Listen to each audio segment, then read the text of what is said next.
What's up guys, and welcome to the channel. It's Joanna here, founder and CEO of Supwell, and today I'm going to tell you what my shoe of the year is. Yes, I know it's September, but if we got pumpkin spice lattes on the menu, if we got temperatures in the 50s, this morning I even had to put the heated steering wheel and heated seats on in my Jeep, I think it's time that I can give an early contender for shoe of the year. All right guys, let's get into it.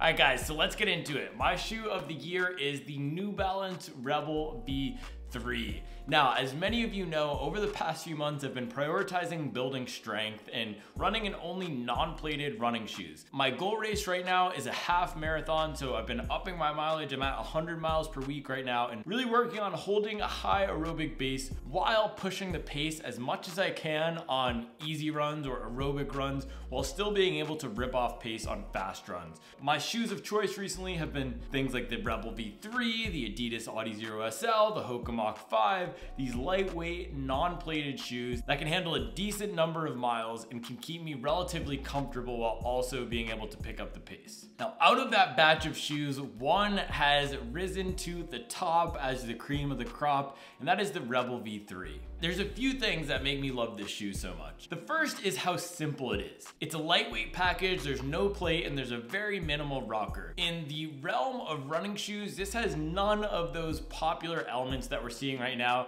There's no max stack, there's no plate, and there's no rocker, and it's extremely flexible. If you look at this right here, tell me any other shoe on the market that is as versatile as this that can do this.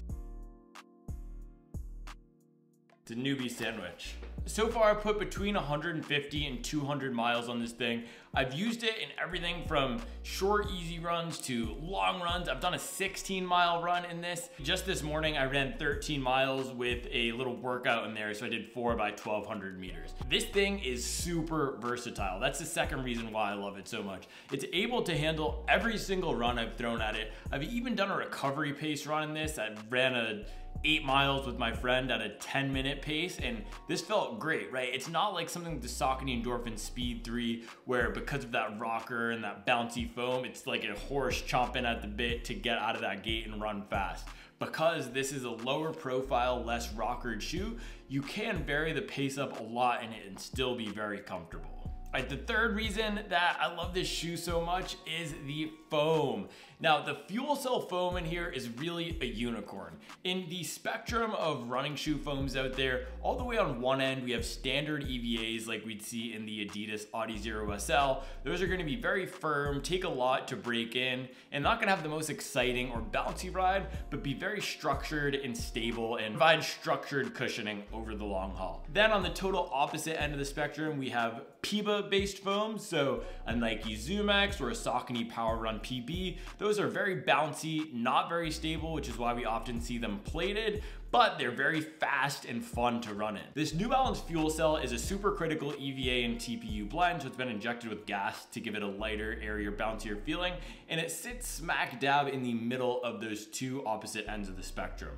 Like that standard EVA foam that we'd see in the Adidas Adizero SL, it is relatively stable. I've had no issues with stability of the shoe, also because it's in a lower stack, and it's also not overly soft. That's the one thing that I love about traditional EVA foams like that Saucony Power Run or that Adidas Light Strike is that they're not too soft. A lot of times with PIBA foams or even supercritical EVA foams, they start to get too soft over the miles and you can get that bottoming out feeling.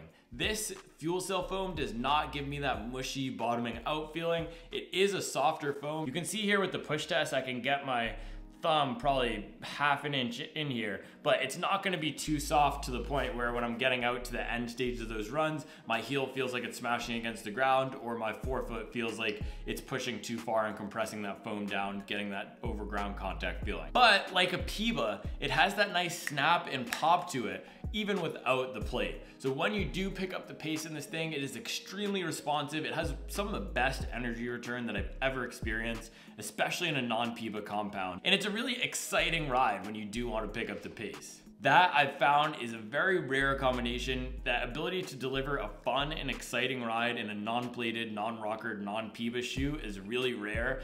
and this fuel cell here in the Rebel V3 does an excellent job at it. And the fourth reason why this is my shoe of the year is the durability. I have nearly 200 miles on the shoe, and this is an area on the back here where I tend to see a lot of wear. And yes, we are seeing some wear on the rubber, but it is holding up extremely well, and the foam itself does not seem too damaged. It doesn't have as much compression as I typically get in some of these other softer foams. For some context, I'm 160 pounds and 6'2", and I run with a lot of force. I have a lower cadence in the 160 to 170 range, so I'm putting a lot of pressure on my shoes. I typically only get around 300 to 350 miles out of them, and through 200, this has held up extremely well. I've had no decreases in performance out of it, no degradation in the integrity of the foam or the rubber, and it's just done a really nice job at holding up even in the latter stages of those long runs. All right, fifth and final reason why this is my shoe of the year is the fit. Now, this is not a topic that I discuss too much on this channel because shoes tend to typically fit my feet. There might be some that are a bit snugger like Saucony and some that are wider,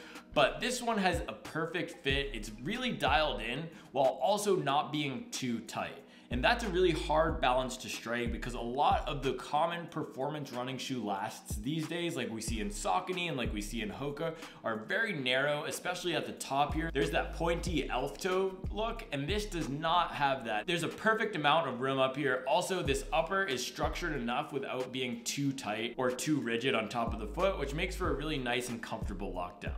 There's also just a tad bit of padding up here around the heel collar, not too much, not too little, which means it's flexible enough for those daily training miles, but it's also going to be lightweight for when you want to pick up the pace. Again, this morning I was running 5K, 10K pace repeats in this, and it did an excellent job. It didn't feel like it was helping me too much. It just melted away when I wanted to vary my form or pick up the pace. It responded to me, and that's really the key thing with this shoe. It lets you do the work of running while giving you just the right amount of support and assistance on those runs. And that's the quality that I'm looking for in a shoe this year. Is what's that shoe that's gonna be my partner in crime? What's that shoe that's gonna be my counterpart, that's gonna help me when I need it, but not be overly involved messing with my form or my mechanics? And that's a big critique I have of the running shoe industry these days and those popular running shoes is we're pouring all of our development dollars and designing all of these shoes that are making it easier to do the work of running.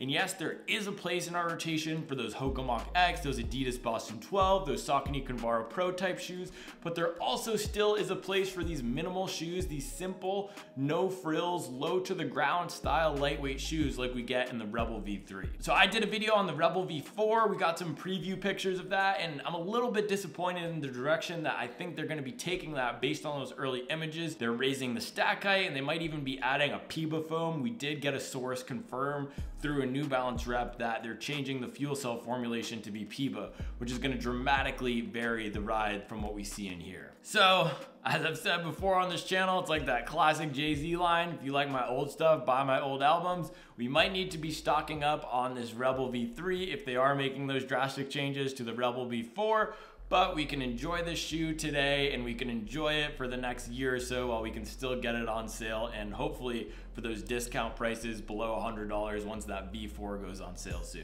All right guys, so there we have it. That is my shoe of the year, the New Balance Fuel Cell Rebel V3. Let me know in the comments what you're rocking with these days, what your shoe of the year is, and also what you think of this guy, because it's absolutely at the top of my list these days. As always, thank you for watching, thank you for liking and subscribing, and I'll make sure to keep you up to date on the latest and greatest in the world of performance running.